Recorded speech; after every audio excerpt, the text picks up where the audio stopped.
On a chilly but sunny morning in her cliff-top garden overlooking Carbis Bay in Cornwall, 76-year-old Sheila Hayworth rooted through her wax canvas gardening bag. Then she shuffled her Glock 19 Gen 5 pistol aside to find her trowel.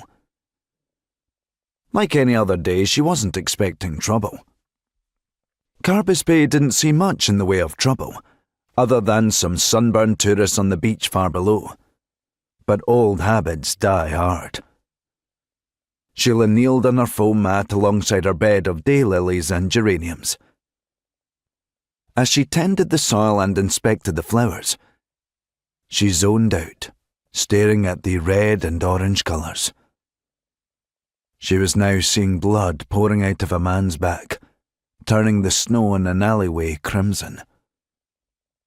There were places like that alleyway that Sheila would never forget.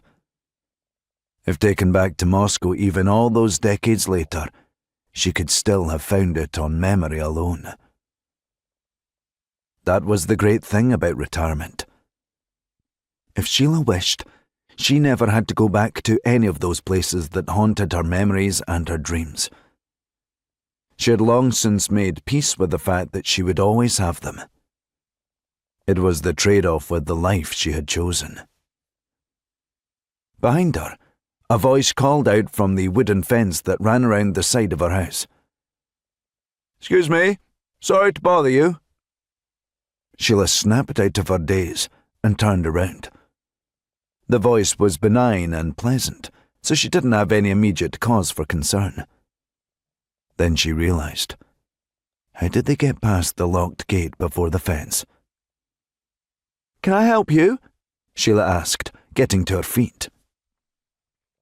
The man was tall, but he could still barely see over the fence. All Sheila could really make out was a pair of eyes and a balding head. The man was in his 60s. "Yeah," he said. "I was looking for Angela Spencer." Sheila froze. It had been a long time since anyone had ever called her that. She let out a sad exhalation, realising what was about to happen. "I don't suppose it would do me any good to cry for help?" Sheila recoiled as she saw a dark figure in her peripheral vision burst out of the bushes that marked the perimeter of her garden. He was hooded and had his arm extended, holding a pistol with a suppressor attached to the end. Before Sheila could do anything else, the man fired 2 shots into the side of her head. The impact of the shot sent her head rocketing sideways, swiftly followed by the rest of her body. The hooded man ran over to her crumpled body, then fired more rounds into her head and torso. Then he disappeared back into the bushes. The man by the fence was already gone.